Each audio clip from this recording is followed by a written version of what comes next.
Hello students, कैसे हैं आप लोग। आई होप सो कि अच्छे ही होंगे। एक बार फिर से हम आपके सामने आ गए हैं बच्चों। लास्ट क्लास में हमने आपको प्रोजेक्टाइल मोशन को फील कराया था, वहां से कॉन्सेप्ट को भी फील कराया, क्वेश्चंस भी कराए।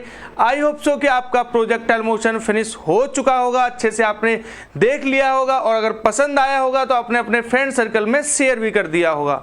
स्टार्ट करते हैं बच्चों। आज जो हम बात बताने जा रहे हैं वो हम प्रोजेक्टाइल मोशन के इस सेकंड वाले पार्ट की बात कर रहे हैं, मोशन इन 2 डायमेंशन के सेकंड पार्ट की बात कर रहे हैं और उसमें अपन बात करेंगे आज बच्चों सर्कुलर मोशन के बारे में। जी सर, इससे पहले हमने आपको मोशन के बारे में पढ़ाया, how to start the physics में आपको बेसिक मैथमेटिक्स भी पढ़ाया। सारी वीडियोस प्लेलिस्ट में डली हुई है। अगर आप चैनल पर नए हैं तो चैनल को सब्सक्राइब करें और सारी वीडियोस को देखकर अपने कॉन्सेप्ट को अच्छे से फील करें, नोट्स रेडी करें, बहुत अच्छे से पढ़ाई करें, क्योंकि बहुत अच्छी तरीके से पढ़ाई करके ही आप किसी भी कंपटीशन एग्जाम को बहुत आसानी से क्वालिफाई कर सकते हैं, चाहे वो जेईई मेंस हो, नीट हो, एनडीए हो या कोई भी कंपटीशन एग्जाम हो, बहुत अच्छे तरीके से हम उसे कर सकते हैं। तो स्टार्ट करते हैं बच्चों आज की कहानी यहाँ पर सर्कुलर मोशन के साथ।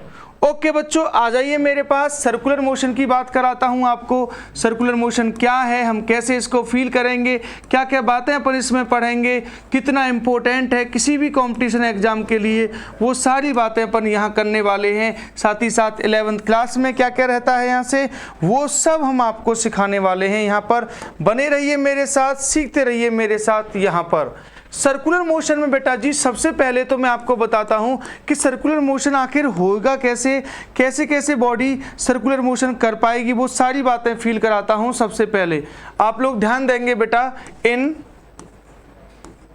Each type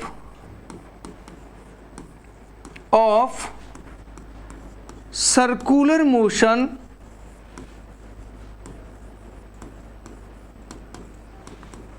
body always require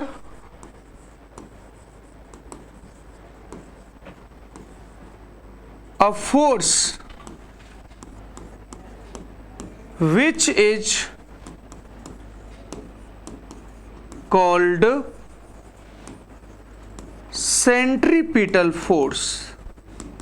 किसी भी टाइप का बेटा सर्कुलर मोशन क्यों ना हो, ये फोर्स के बिना सर्कुलर मोशन पॉसिबल ही नहीं है और उस फोर्स को अपन सेंट्रीपिटल फोर्स कहते हैं। पूरी बात फील करते हैं बच्चों। यहाँ पर जैसे हमारे पास ये कोई सर्कल है और इस सर्कल पर अगर अपन आपके सामने बात करेंगे तो इसका ये सेंटर हो गया और बच्चों इसके हिसाब से बात करेंगे तो ये है हमारे पास सेंट्रीपिटल फोर्स Fc, ये मास है हमारे पास m और v स्पीड से अगर कोई बॉडी मोशन कर रही है तो सेंटर की तरफ एक फोर्स का लगना कंपलसरी है और उस फोर्स को अपन बोलते हैं सेंट्रीपिटल फोर्स। देखो बेटा, अगर ये सेंटर की तरफ फोर्स अप्लाई नहीं होगा तो बॉडी यहाँ पर टर्न ही नहीं करेगी। भाई अभी बॉडी का मुंह कहाँ है, इधर। अब इसको इस सर्कुलर टर्न पर आना है तो ऐसे आओ आओ आओ मीन्स इसको बार बार उसी पाथ पर आना पड़ेगा। दैट्स वाई सेंटर से एक अट्रैक्शन, सेंटर से एक फोर्स लगना मस्ट है और उसी फोर्स को बोलते हैं centripetal force. Is that clear. देखो बेटा जी, ये जो सेंट्रीपिटल फोर्स है ये वेरियस टाइप के सर्कुलर मोशन में वेरियस तरीके से प्राप्त होता है। जैसे बेटा अगर कोई इलेक्ट्रॉन न्यूक्लियस के अराउंड रिवॉल्यूशन करता है तो इलेक्ट्रॉन और न्यूक्लियस के बीच में जो इलेक्ट्रोस्टैटिक फोर्स है उससे ये वाला फोर्स आपको मिलेगा। अगर कोई बॉडी को, जैसे सपोज दैट मैंने एक स्ट्रिंग को ले लिया है, ये स्ट्रिंग है बेटा और यहाँ कोई पार्टिकल इससे अटैचमेंट है और देखो मैं इसको ऐसे घुमा रहा हूँ, ऐसे, तो आप देख पा रहे हैं इस समय जो स्ट्रिंग में टेंशन है वही सेंट्रीपिटल फोर्स के इक्वल होगा। क्या आप मेरी बात समझ पा रहे हैं। तो अलग अलग केसेस में अलग अलग टाइप से आपको सेंट्रीपिटल फोर्स मिलने वाला है और उसी बात को आप बहुत अच्छे से समझने की कोशिश करेंगे। क्लियर, ये वाली बात हो गई है। अब हम यहीं पर आपको बता रहे हैं कि सेंट्रीपिटल फोर्स की वैल्यू कितनी होगी आपके लिए, तो Fc इज इक्वल टू हो जाएगा बेटा जी mv² अपॉन r। m मास है, v स्पीड है, r रेडियस है। बट अभी मैं आपको आगे पढ़ा भी दूंगा, वेलोसिटी इज इक्वल टू होता है r ओमेगा। यहाँ ओमेगा जो है वो एंगुलर वेलोसिटी है, एंगुलर वेलोसिटी है। इसे एंगुलर फ्रीक्वेंसी भी बोल सकते हैं, एंगुलर स्पीड भी बोलते हैं। और ये v क्या है बेटा जी? Linear velocity. तो ये लीनियर वेलोसिटी और एंगुलर वेलोसिटी में रिलेशन होता है, r रेडियस है। अगर बेटा इस वाली वैल्यू को भी यहाँ पुट करेंगे तो ये फॉर्मूला बन जाएगा mr ओमेगा स्क्वायर। तो उसके बिहाफ पर बेटा हमारे पास जो फॉर्मूला बने हैं सेंट्रीपिटल फोर्स का, mv स्क्वायर अपॉन r या mr ओमेगा स्क्वायर, ये दोनों फॉर्मूला हमारे पास जनरेट हो गए हैं। आप लोग अच्छे से ध्यान रख सकते हैं इसको, और कोई भी किसी भी टाइप का क्वेश्चन यहाँ से इजीली सॉल्व हो जाएगा बेटा। कोई भी किसी भी टाइप का सर्कुलर मोशन क्यों ना हो बेटा, without centripetal force circular motion possible नहीं है। वो सेंटर की तरफ होता है, इसको बेटा ये रेडियस के अलोंग होता है, इसीलिए बच्चा इसको अपन रेडियल फोर्स भी बोलते हैं। क्या बोलते हैं साथ में बेटा जी? इसको रेडियल फोर्स भी बोलते हैं, क्योंकि ये रेडियस के अलोंग होता है और सेंटर की डायरेक्शन में होता है, तो इसको सेंट्रीपिटल फोर्स भी बोलते हैं। क्या बात क्लियर हो रही है? तो ये तो आपको सेंट्रीपिटल फोर्स के बारे में बताया, जिसके बिना सर्कुलर मोशन पॉसिबल ही नहीं है। इसके बाद अब आगे समझते हैं आगे की बात। देखो बेटा सेंट्रीपिटल फोर्स हो गया, लेकिन अब इसके बिहाफ पर एक और इम्पोर्टेंट बात है जो मैं आपको बताने जा रहा हूं। जैसे आपने देखा कि भाई जब भी कोई फोर्स अप्लाई होता है तो फोर्स कभी भी अकेला अप्लाई नहीं होता, फोर्स ऑलवेज पेयर में अप्लाई होता है, एक्शन का रिएक्शन अप्लाई होता है। जैसे मान लो आप इस बात को ऐसे समझो बेटा, जैसे ये हमारे पास अर्थ है, ठीक है, और अर्थ के अराउंड एक सैटेलाइट है जो रिवॉल्यूशन कर रहा है। अब अर्थ के अराउंड रिवॉल्यूशन कर रहा है तो आप फील करो कि ग्रेविटेशनल फोर्स कहाँ लग रहा होगा? नीचे। अगर सेंट्रीपिटल फोर्स भी नीचे लग जाएगा तो तब तो सैटेलाइट अर्थ पर आकर गिर जाएगा, है ना। दूसरा कॉन्सेप्ट समझो, जैसे मान लो ये न्यूक्लियस है हमारे पास और न्यूक्लियस के अराउंड रिवॉल्यूशन कर रहा है इलेक्ट्रॉन। अब ये न्यूक्लियस के अराउंड कोई इलेक्ट्रॉन ऐसे रिवॉल्यूशन कर रहा है, v स्पीड से रिवॉल्यूशन कर रहा है। यही इसी बात पर ध्यान दीजिए, इस बात पर बाबा रदरफोर्ड फेल हो गए थे, उनका एटॉमिक मॉडल फेल हो गया था इसी केवल बात पर, ठीक है। तो ध्यान से समझो बच्चों, ये अब आप देख रहे हो न्यूक्लियस पर चार्ज कैसा होता है? पॉजिटिव। इलेक्ट्रॉन पर कैसा होता है? नेगेटिव। तो इलेक्ट्रॉन और प्रोटॉन के बीच में बेटा, न्यूक्लियस के बीच में इलेक्ट्रोस्टैटिक फोर्स तो लगेगा अट्रैक्शन का अंदर की तरफ।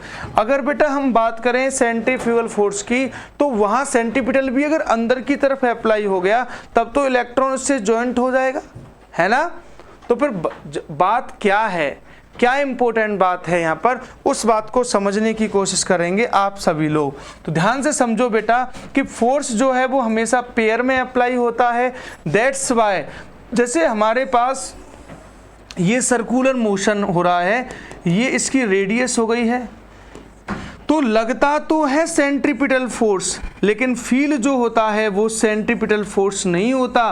फील होने वाला फोर्स होता है बेटा सेंट्रीफ्यूगल फोर्स। कौन सा फोर्स? सेंट्रीफ्यूगल। यानी अगर मैं आपको बताऊं कि अप्लाई कौन सा हो रहा है, तो अप्लाई तो हो रहा है बच्चा कौन सा वाला? सेंट्रीपिटल।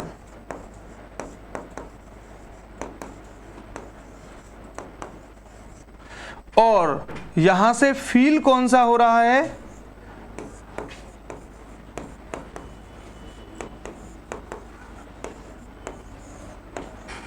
सेंट्रीफ्यूगल। यानी आप इस बात को ऐसे समझ लो कि रिएक्शन फोर्स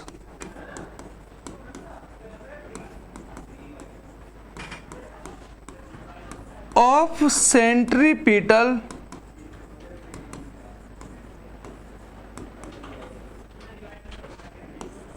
इज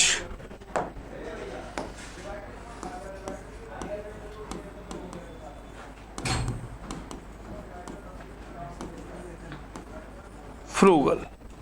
सेंट्रीपिटल का रिएक्शन क्या है? सेंट्रीफ्यूगल। सेंट्रीपिटल अप्लाई होता है और सेंट्रीफ्यूगल जो है वो वहां पर फील होता है। सर ऐसे समझो ना इस बात को, जैसे मान लो एक आपके पास कोई कार है और वो कार F फोर्स से इधर जा रही है। इस कार के अंदर एक पेंडुलम सस्पेंडेड है। अगर कार A एक्सेलरेशन से इधर जाएगी तो फोर्स इधर ही लग रहा है, लेकिन पेंडुलम पर तो ma पीछे लगेगा ना, क्योंकि ये है एक्शन और ये क्या है, रिएक्शन। अपन आगे चलते हैं तो किधर गिर जाते हैं, पीछे की तरफ। एक्शन का रिएक्शन, हमें एक्शन फील नहीं होता बच्चों, हमें क्या फील होता है, उसका रिएक्शन। तो अप्लाई तो होता है सेंट्रीपिटल, लेकिन फील क्या होता है मेरे बच्चों, सेंट्रीफ्यूगल। सेंट्रीपिटल ओनली अप्लाई होता है, मतलब आप ये समझो कि सेंट्रीपिटल डॉक्यूमेंट में है, प्रैक्टिकली कौन है, सेंट्रीफ्यूगल। इसके और भी एग्जाम्पल हैं, रिश्ता वही सोच नहीं।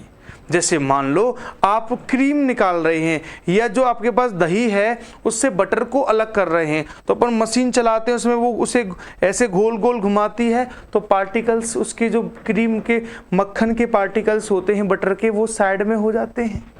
जैसे वॉशिंग मशीन का प्रिंसिपल है, वॉशिंग मशीन कपड़ों को घुमाती है, तो जब कपड़े घूमते हैं तो कपड़ों से डस्ट के जो पार्टिकल्स हैं वो दूर हट जाते हैं, बाहर की तरफ चले जाते हैं ना। ओ हो, ऐसे फील करो। जैसे मान लो आपके पास कोई बर्तन है और उसमें पानी भरा हुआ है, जब आप उसे घुमाओगे तो देखो बर्तन में पानी का शेप कुछ ऐसा हो जाएगा, बर्तन में पानी का शेप कुछ ऐसा हो जाएगा। मतलब इन वाले मॉलिक्यूल्स पर फोर्स कहाँ लगेगा, बाहर की तरफ, कॉर्नर की तरफ लगेगा बेटा, और इनको बोलते हैं सेंट्रीफ्यूगल फोर्स। क्या बात क्लियर हो रही है? तो हमेशा सर दोनों फोर्स का मैग्नीट्यूड दोनों का एक ही है, अरे एक्शन और रिएक्शन इक्वल होती है ना, तो लगता सेंट्रीपिटल है लेकिन फील क्या होता है, सेंट्रीफ्यूगल फील होता है। तो आप जब भी कैलकुलेशंस यूज करोगे तो वहां कौन सा वाला फोर्स लगाओगे, सेंट्रीफ्यूगल। और centrifugal means away from the centre. समझ पा रहे हैं बेटा जी, ये वाली बात है।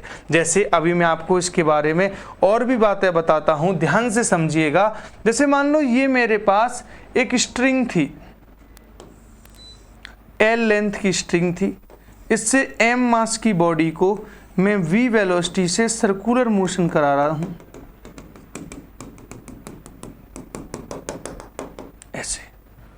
तो बेटा ये जो लेंथ है ना L, वही यहाँ पर रेडियस का काम करने लग जाएगी। जी सर, तो बताओ इसमें टेंशन क्या होगा, T। और नीचे कौन कौन अप्लाई होगा, एक तो mg अप्लाई होगा और साथ ही साथ अप्लाई होगा mv² upon L। mv², centre कहाँ है सर, ये रहा सेंटर, और ये सेंट्रीफ्यूगल फोर्स कहाँ है, अवे फ्रॉम द सेंटर। तो अगर आपसे कोई पूछेगा टेंशन इन स्ट्रिंग, तो वो हो जाएगा mg plus mv² upon L, ये होगा टेंशन इन स्ट्रिंग। और अगर अपन हाईएस्ट पॉइंट पर पहुंच गए बेटा जी यहाँ, तो अगर यहाँ पहुंच गए v स्पीड से, तो तब टेंशन तो यहाँ अप्लाई होगा और mg भी यहीं अप्लाई होगा, और mv² अपॉन L कहाँ अप्लाई होगा, ऊपर की साइड में। mv² अपॉन L कहाँ अप्लाई होगा बेटा जी, ऊपर की साइड में। तो अब हो जाएगा बेटा उस केस में tension plus mg is equal to mv² upon L। तो tension is equal to mv² upon L minus mg। ये हाईएस्ट पॉइंट पर टेंशन है, ये लोएस्ट पॉइंट पर टेंशन है। तो मैं आपको क्या बताने वाला था कि सेंट्रीफ्यूगल फोर्स की जो डायरेक्शन होती है वो अवे फ्रॉम द सेंटर होती है।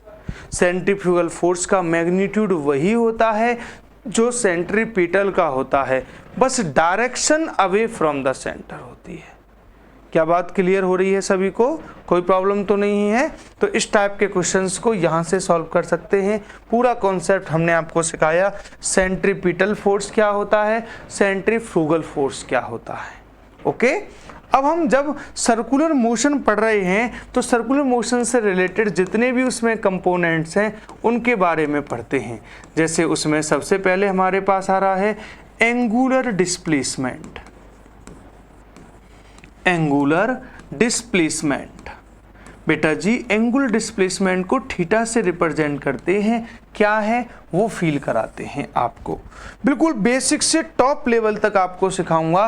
जैसे मान लो ये सर्कुलर पाथ है कोई, और इस सर्कुलर पाथ पर ये सेंटर हो गया बेटा जी इसका ओ। अब कोई ऑब्जेक्ट जो था, बॉडी जो थी वो पहले यहाँ थी ए वाले पॉइंट पर, ए से वो मोशन करके कहाँ पहुँच गई है, बी वाले पॉइंट पर पहुँच गई है। कितना एंगल बनाया है उसने, थीटा एंगल बनाया है। मान लो ये क्या है, ये एस हो गया ए बी, ठीक है। तो अब देखो यहीं अगर हम आपको बताएं तो होता क्या है, पहले तो ये समझो, angle made by body at centre during circular motion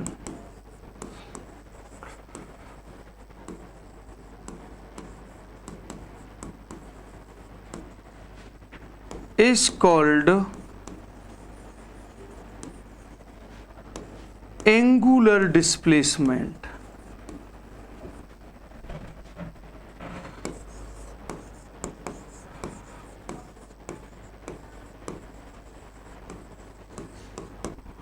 बेटा जी आप जानते हैं एक बात छोटी सी कि एंगल इज इक्वल टू क्या होता है, एंगल इज इक्वल टू होता है आर्क अपॉन रेडियस। तो एंगल तो हो गया थीटा, आर्क हो गई ए बी, और रेडियस क्या है आर। ये जो ए बी है ना बेटा, ये तो हो गया लीनियर डिस्प्लेसमेंट। अरे कोई बॉडी ए से बी जाएगी तो लीनियर डिस्प्लेसमेंट ही तो होगा उसका ए बी। तो ए बी तो हो गया लीनियर डिस्प्लेसमेंट। आर क्या है बेटा जी, रेडियस। और थीटा क्या है बेटा जी, एंगुलर डिस्प्लेसमेंट।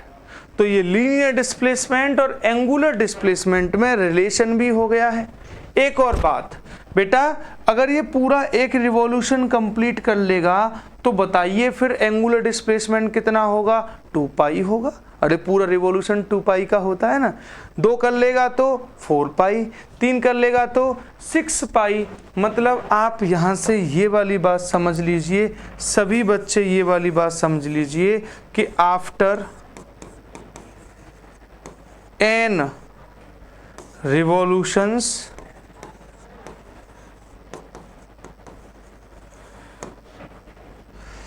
एंगुलर डिस्प्लेसमेंट कितना हो गया, 2 पाई n। यहाँ n क्या है बेटा जी, नंबर ऑफ रिवॉल्यूशंस। थीटा क्या है बेटा, एंगुलर डिस्प्लेसमेंट।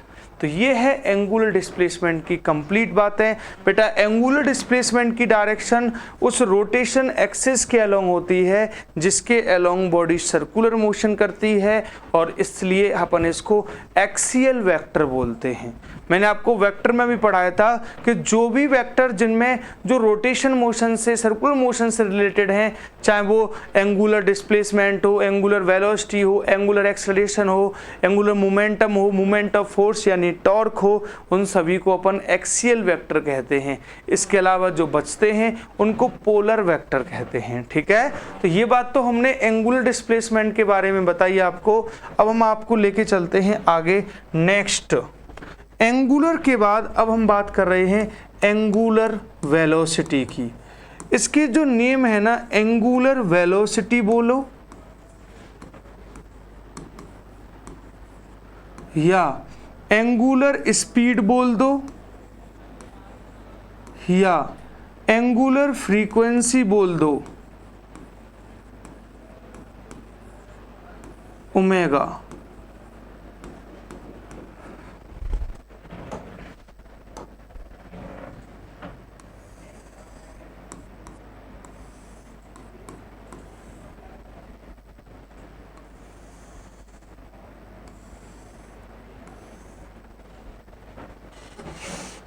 ये क्या है उस बात को बड़े ध्यान से समझो। देखो बेटा, अगर मैं आपको बोलूं कि इसका मतलब क्या है तो सिंपल सी बात है। जैसे लीनियर वेलोसिटी होती थी बेटा क्या, लीनियर डिस्प्लेसमेंट अपॉन टाइम, वैसे एंगुलर वेलोसिटी होती है एंगुलर डिस्प्लेसमेंट अपॉन टाइम, यानी ओमेगा इज इक्वल टू क्या हो जाएगा बच्चों, D theta upon D T. Theta क्या है बेटा जी यहां पर, एंगुलर डिस्प्लेसमेंट, और ओमेगा क्या है बेटा यहां पर, एंगुलर वेलोसिटी।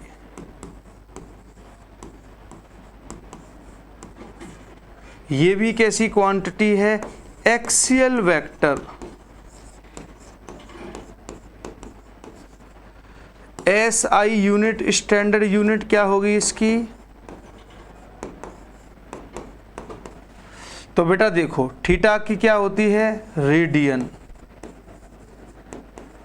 और टाइम की सेकंड, तो स्टैंडर्ड यूनिट क्या हो गई, रेडियन पर सेकंड हो गई। ओके बेटा जी, तो ये एंगुलर वेलोसिटी की बातें थी।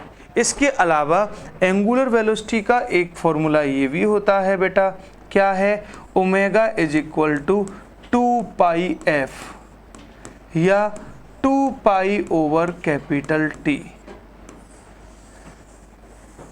यहां बेटा जी जो कैपिटल टी है इसको बोलते हैं बेटा टाइम पीरियड। कोई बॉडी सर्कुलर मोशन में एक रिवॉल्यूशन जितने टाइम में करती है उसको टाइम पीरियड बोलते हैं, और एफ जो है बच्चों वो है यहाँ पर frequency. It is the number of revolution in 1 second. जैसे कोई फैन है वो 1 सेकेंड में 10 रिवॉल्यूशन कंप्लीट करता है तो उसकी फ्रीक्वेंसी क्या हो गई, 10 हो गई। क्या बात क्लियर हो रही है बेटा, नंबर ऑफ रिवॉल्यूशन पर सेकेंड। इसकी जो यूनिट होती है ना फ्रीक्वेंसी की, वो होती है बेटा जी हर्ट्ज, एच जेड लिखते हैं, और टाइम पीरियड की तो होती ही है। और इम्पोर्टेंट बात ये है कि frequency is the reciprocal of time period, यानी फ्रीक्वेंसी और टाइम पीरियड दोनों क्या होते हैं बच्चों, दोनों एक दूसरे के कैसे होते हैं बेटा जी, रेसिप्रोकल होते हैं। क्लियर। तो ये सारी बातें एंगुलर स्पीड, देखो सुनो बेटा, एंगुलर स्पीड बोलो, एंगुलर वेलोसिटी बोलो, एंगुलर फ्रीक्वेंसी, तीनों का मतलब एक ही है, ठीक है, क्योंकि तीनों में ही नंबर ऑफ रिवॉल्यूशन की बातें की जाती हैं। तो तीनों का जो मीन्स है, वैल्यू जो है, मैग्नीट्यूड जो है वो एक ही है।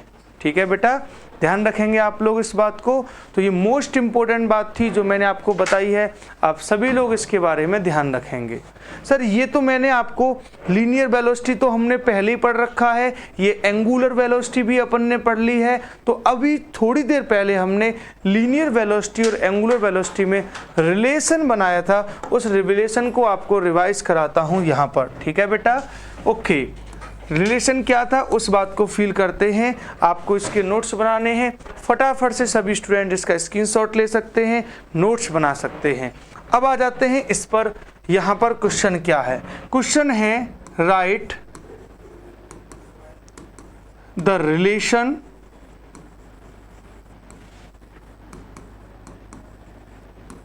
Between linear and angular velocity। Linear and angular velocity का रिलेशन। बेटा लीनियर जो वेलोसिटी होती है, लीनियर जो वेलोसिटी है उसको तो अपन v से रिप्रेजेंट कर लेते हैं और एंगुलर वेलोसिटी को ओमेगा से करते हैं। तो इनमें रिलेशन बनाना है, कैसे बनाएंगे आओ समझते हैं। सबसे पहले हम लिखेंगे वी नो दैट,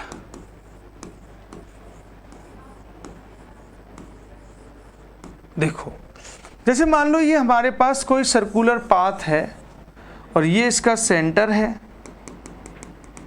पहले पॉइंट ए पर था ऑब्जेक्ट, फिर पॉइंट बी पर पहुंचा, ए से बी तक उसका डिस्प्लेसमेंट एस हुआ है और एंगुलर डिस्प्लेसमेंट थीटा हुआ है और आर उसकी रेडियस है। तो आप जानते हैं यहाँ पर कि एंगल इज इक्वल टू क्या होता है सर? जी सर, हम जानते हैं बिल्कुल। एंगल इज इक्वल टू होता है डिस्प्लेसमेंट आर्क अपॉन रेडियस। तो ये हो गया theta is equal to S upon R. ये एस क्या है बेटा जी? लीनियर डिस्प्लेसमेंट, ठीक है। और थीटा क्या है बेटा जी? Angular displacement.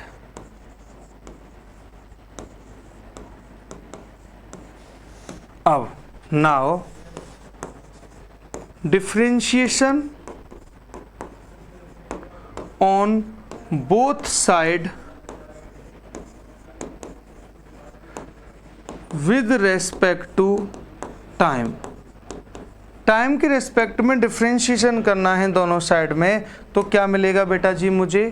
थीटा का करूंगा तो D theta over D T. S का करूंगा 1/r तो बाहर आ जाएगा, एस का करूंगा तो D S over D T.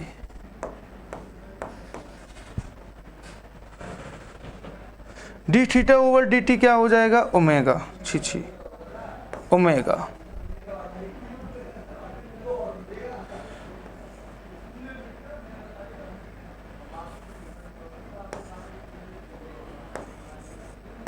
और 1/r, ये ds ओवर dt क्या हो जाएगा? लीनियर वेलोसिटी यानी v।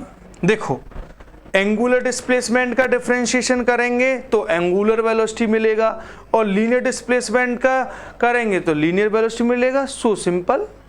बताइए, इस r को इधर ले जाएंगे तो v इज इक्वल टू क्या हो जाएगा मेरे भाइयों? v is equal to r omega हो जाएगा। यानी अगर मैं यहीं से इसकी वेक्टर फॉर्म बना लेता हूं तो वेक्टर फॉर्म होगी बेटा जी v वेक्टर छी v vector is equal to omega vector cross r vector. ये वेक्टर फॉर्म भी हो चुकी है बेटा। जे मेंस में यहाँ से क्वेश्चन आ चुका है, एनडीए में यहाँ से क्वेश्चन आ चुका है। मोस्ट इंपॉर्टेंट बात है ये, लीनियर वेलोसिटी और एंगुलर वेलोसिटी में जो रिलेशन है omega vector cross r vector. समझ पा रहे हैं? डायरेक्ट क्वेश्चन बनता है जी यहाँ से। तो ये आपको रिलेशन पता चला। अगर हम उसके मैग्नीट्यूड की बात करते हैं तो ये वाला होता है v equals to r omega, और वेक्टर फॉर्म बात करते हैं रिलेशन की तो omega vector cross r vector से वो वाली बात बन जाती है। Is that clear? No problem? Okay बेटा, वेरी गुड। तो अब देखो यहाँ से एक क्वेश्चन मैं आपको फील कराता हूँ। जैसे मैं आपसे अभी बोल रहा था कि क्वेश्चन यहाँ से जो बनता है उसको फील कराने की बात कर रहा हूँ आपसे, कैसे टाइप का क्वेश्चन यहाँ से बन सकता है। जैसे क्वेश्चन आएगा, find linear velocity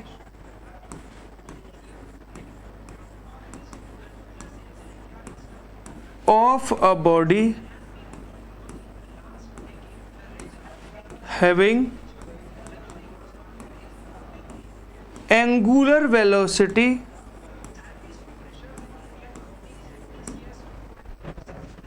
of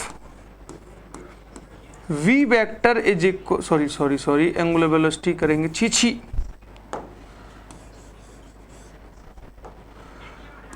omega vector is equal to 2i plus 3j minus k and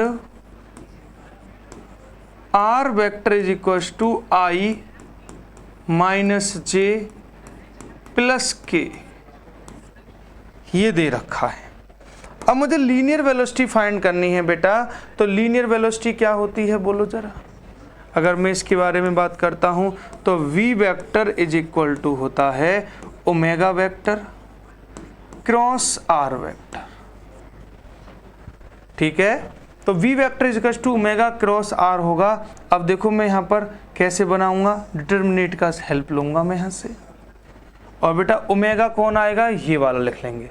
सबसे पहले तो आई जे के प्लस माइनस प्लस, अब बोलो ऊपर 2 3 माइनस 1 1 माइनस 1 1, ये हो जाएगा बेटा। अब देखो कैसे सॉल्व करेंगे इसको, अपन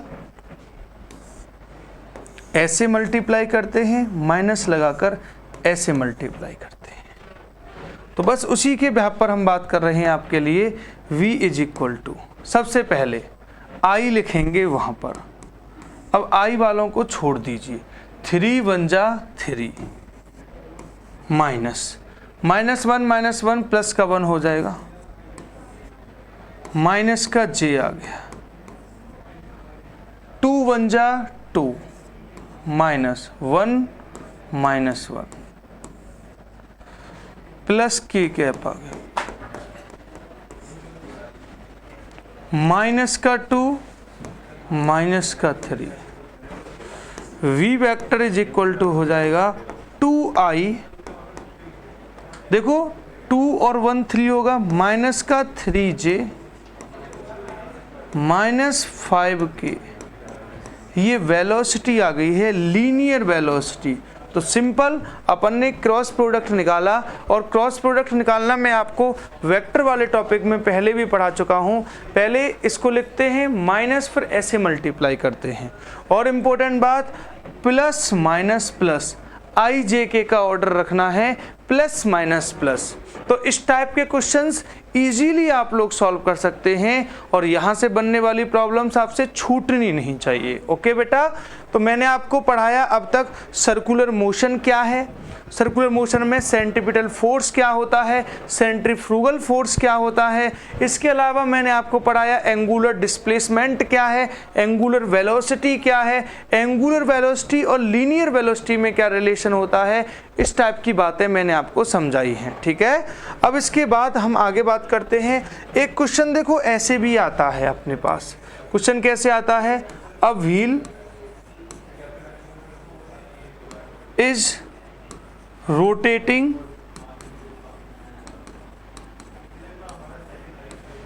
with rate of 180 RPM, then find angular speed of it in radian per second।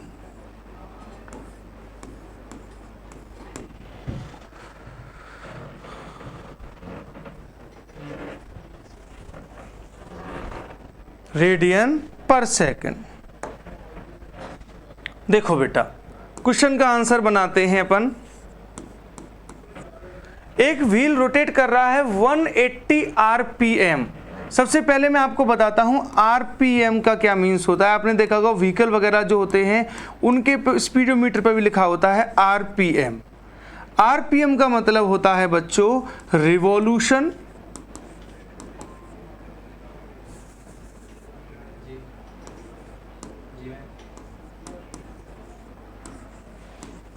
पर मिनट।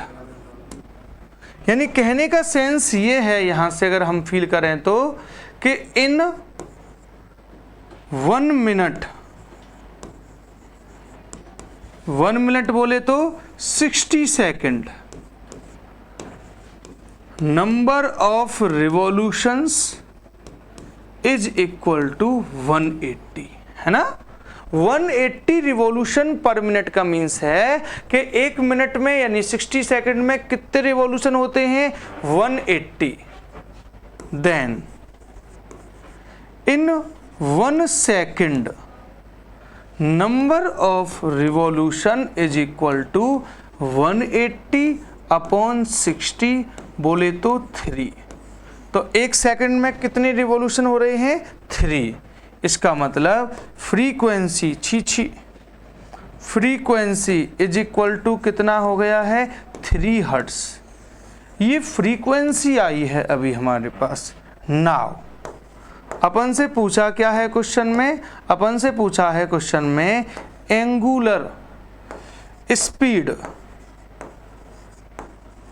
तो एंगुलर स्पीड क्या होती है बच्चों, omega is equal to 2 pi f 2 pi into 3 कितना हो जाएगा ये 6 pi radian per second. 6 pi radian per second हो जाएगा रिवॉल्यूशन पर मिनट का।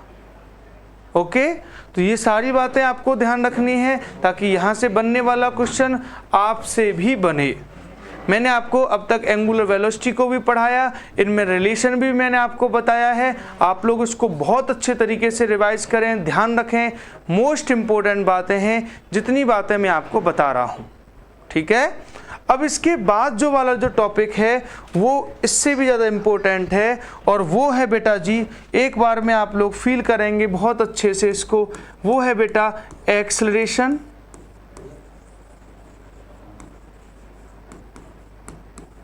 In circular motion.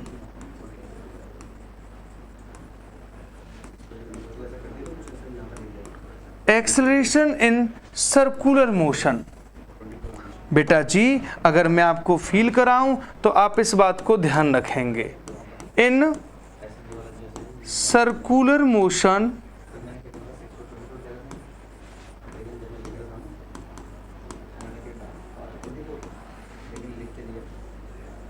there are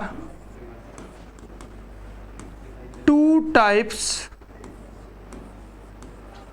of linear acceleration। Angular acceleration तो अलग होता है, लेकिन दो टाइप के वहां पर लीनियर एक्सेलरेशन ही होते हैं। कौन कौन, आओ फील कराते हैं। देखो बेटा जी, जैसे हमारे पास ये कोई सर्कुलर पाथ है, ओके जी सर, और जब ये सर्कुलर पाथ है तो आप भी जानते हैं कि ये इसका सेंटर है तो ये इसकी रेडियस हो जाएगी। यहाँ m मास की एक बॉडी है जो v स्पीड से इधर मूव कर रही है। देखो बेटा दो चीजें होंगी यहाँ पर, दो टाइप के सर्कुलर मोशन होएगा। एक तो बेटा एक ये इसका सेंटर है, तो एक तो हमारे पास जो अप्लाई होगा एक्सेलरेशन वो सेंटर की तरफ होता है, जैसे बोलते हैं AC। जैसे सेंटीपिटल फोर्स होता है ना FC, वैसी सेंटीपिटल एक्सेलरेशन हो गया AC। तो इसको अपन बोलते हैं कौन सा, सेंट्रीपिटल।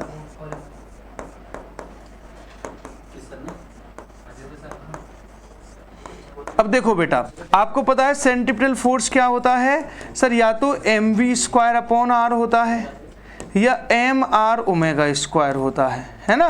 तो और सेंटीपिटल एक्सेलरेशन क्या हो जाएगा फिर, centripetal acceleration is equal to centripetal force upon mass. Means mass को यहां से हटा दो, तो मास को हटा दोगे तो बोलो यहां क्या बनेगा फिर, v²/r या फिर r omega square. Centripetal acceleration या तो v²/r होगा या r ओमेगा स्क्वायर होगा, ठीक है बेटा। और एक तो ये है, एक होता है बेटा इधर साइड में, इसे बोलते हैं AT। AT बोले तो टेंजेंट एक्सेलरेशन। ये किसकी वजह से होता है सर, ये होता है स्पीड में चेंज की वजह से।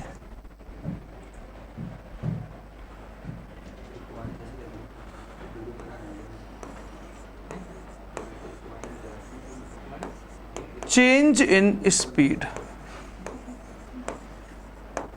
उसकी वजह से ये होता है। अब सुन लो पूरी बात को कि सर्कुलर मोशन में डायरेक्शन तो हमेशा ही चेंज होगी, और डायरेक्शन को चेंज कौन कराता है, डायरेक्शन को चेंज कराता है centripetal force and centripetal acceleration.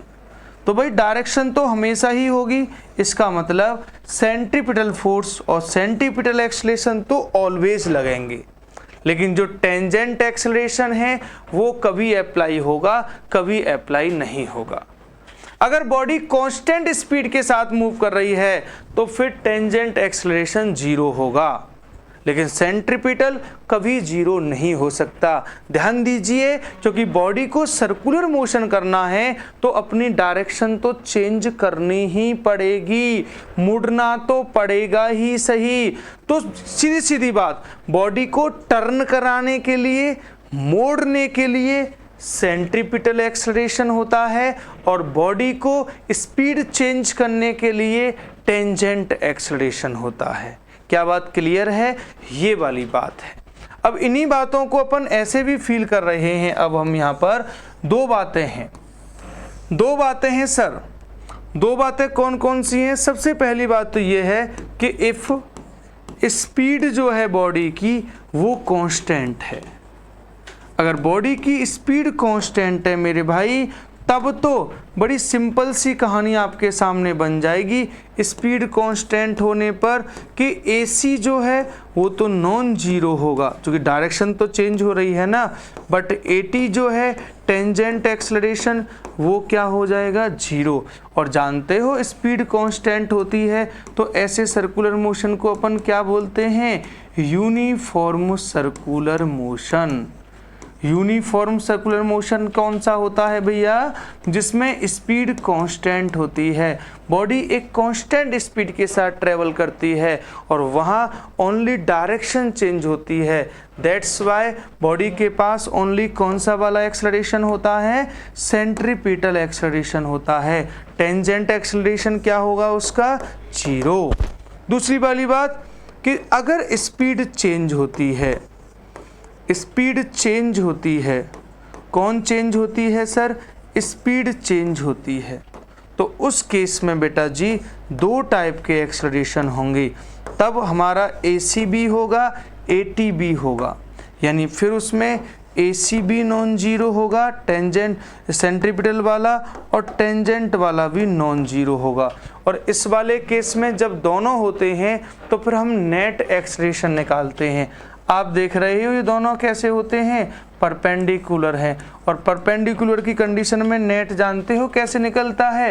Net acceleration निकलता है, स्क्वायर रूट में जाओगे, AC का स्क्वायर प्लस AT का स्क्वायर, ऐसे फाइंड करते हैं नेट एक्सेलरेशन। ये कंडीशन कब है? जब AC भी नॉन जीरो हो, AT भी नॉन जीरो हो, तो दोनों का नेट निकालेंगे। जब AT जीरो है फिर तो जो AC रहेगा वही नेट हो जाएगा। समझ पा रहे हैं? सेंट्रीपिटल ये ऐसे निकालते हैं, V स्क्वायर अपॉन R करेंगे या R ओमेगा स्क्वायर करेंगे। ओके बेटा, तो आप लोगों को अगर फील आया तो खींच मेरी फोटो वाले गाने से इसका स्क्रीनशॉट ले लीजिए, नोट्स रेडी कीजिए और अच्छे से सारी चीज़ों को फील कीजिए। पॉज करके स्क्रीनशॉट ले लिया? ओके, अब इसको भी फोटो ले लो, इसका भी। अगर ये तब लगाना है जब स्पीड भी चेंज हो रही होगी, तो AT भी आपके पास होगा, AC भी आपके पास होगा, तब आपको ये करके दिखाना है। ओके, चलो अब अपन आगे फील कराते हैं एक क्वेश्चन से, पूरी बातें आपको सिखा देते हैं। क्वेश्चन इतना सा है, a body is moving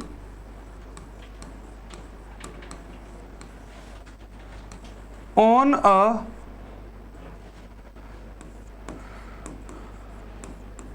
circular path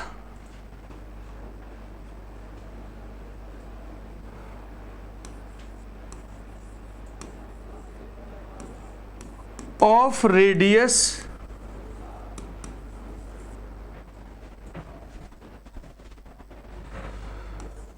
6 meter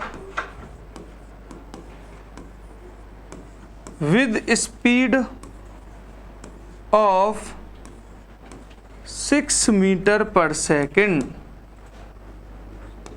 if its speed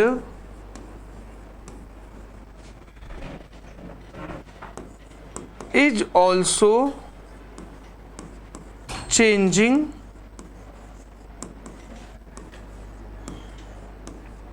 with rate of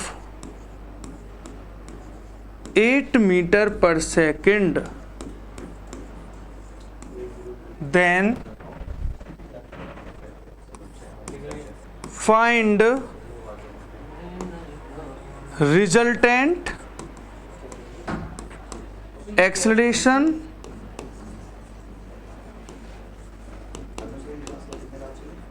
of body. क्या ये वाली बात क्लियर हो रही है सभी को? तो चलो फील कराते हैं आपको।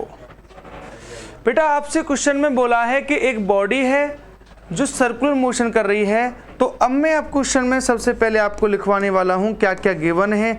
r is equal to 6 metre है और v is equal to 6 metre per second है, और बॉडी की जो स्पीड है वो चेंज हो रही है rate of 8 metre per second, और स्पीड में चेंज क्या होता है 80, तो 80 कितना हो गया 2 मीटर पर सेकेंड स्क्वायर। चूँकि 80 होता है rate of change in speed.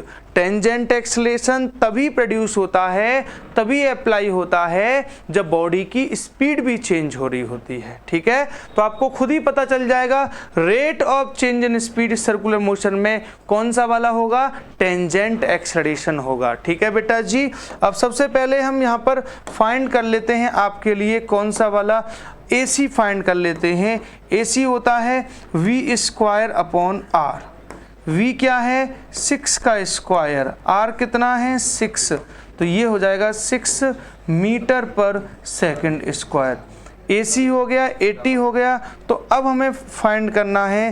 तो नाउ अब हम बात कर लेते हैं किसके बारे में, ए नेट के बारे में। तो नेट एक्सेलरेशन क्या हो जाएगा, स्क्वायर रूट में चलेंगे, AC का स्क्वायर, छी ये 2 क्यों है 8 है, तो ये हो गया AC का स्क्वायर प्लस 80 का स्क्वायर। ऐसे कर डाला तो इस टाइप के क्वेश्चंस में आपकी लाइफ झिंगा लाला। अब यहाँ से सॉल्व करने जा रहे हैं। ओ माई घोस्ट की दुकान, ये बार बार सर दोनों पेन चेंज करने पड़ते हैं यार, जैसे मैं एक चेंज कर लूँगा ना तो फिर दोनों करने पड़ते हैं, तभी तो होता है। तो ये हो गया AC का स्क्वायर कितना हो जाएगा 6 का स्क्वायर प्लस 8 का स्क्वायर, ये हो जाएगा 36, 64, 100, और 100 का रूट क्या होगा 10 मीटर पर सेकंड स्क्वायर। तो देखो बच्चों, इस तरीके से अपन ऐसे क्वेश्चंस को इजीली सॉल्व कर सकते हैं जहां पर आपको 2 टाइप के एक्सेलरेशन फाइंड करने होंगे, AC और AT, फिर नेट एक्सेलरेशन फाइंड करना होगा। आई होप सो कि आप ऐसे क्वेश्चंस को कर पाएंगे। अगर हाँ तो फटाफट से इसका फोटो लें, फिर अपन आगे की बात सिखाएंगे। आगे की बात के लिए आपके पास एक क्वेश्चन मैं आपको देके जा रहा हूं, इसका आंसर आप कमेंट बॉक्स में कमेंट करेंगे जब पूरा वीडियो देख लेंगे उसके बाद। क्वेश्चन है a wheel is rotating with rate of 120 RPM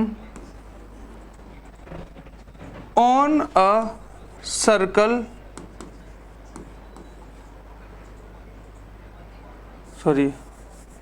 having, wheel तो खुद है ना, having radius of 2 meter, then find its acceleration in metre per second square. अब acceleration metre per second square में है, इट मींस लीनियर एक्सेलरेशन होगा, और कौन सा वाला होगा सेंट्रीपिटल एक्सेलरेशन। तो इस क्वेश्चन को आप खुद से करेंगे, इसका आंसर आप मुझे कमेंट बॉक्स में 100% डालेंगे तो मुगेम्बो खुश होगा। और बता दें इसके बाद कि बहुत अच्छे तरीके से मैंने आपको सर्कुलर मोशन का पार्ट 1 कंप्लीट कराया, जिसमें अपन ने what is circular motion, what is centripetal force, centrifugal force and angular displacement, angular velocity, the relation between linear and angular velocity and in last the acceleration. There are two types of acceleration in circular motion. If direction changes, then centripetal acceleration, and then direction and speed both are changing, then tangent acceleration is also considered. That's why the net acceleration will be a net is equals to square root of AC square plus AT square. That's all. अगर आपको ये video अच्छा लगा, आपको सारी चीज़ें बहुत अच्छी लगी, तो वीडियो को लाइक करें. अगर आप न्यू हैं तो चैनल को सब्सक्राइब करें और अपने फ्रेंड सर्कल में इसको शेयर करें, क्योंकि आपका एक शेयर किसी बच्चे को फिजिक्स सिखा सकता है. मिलते हैं आपसे नेक्स्ट क्लास में और फिलेबल कॉन्सेप्ट के साथ. तब तक आप अपना ख्याल रखें, हंसते रहें, मुस्कुराते रहें और पढ़ते रहें हमारे साथ. जय हिंद, जय भारत.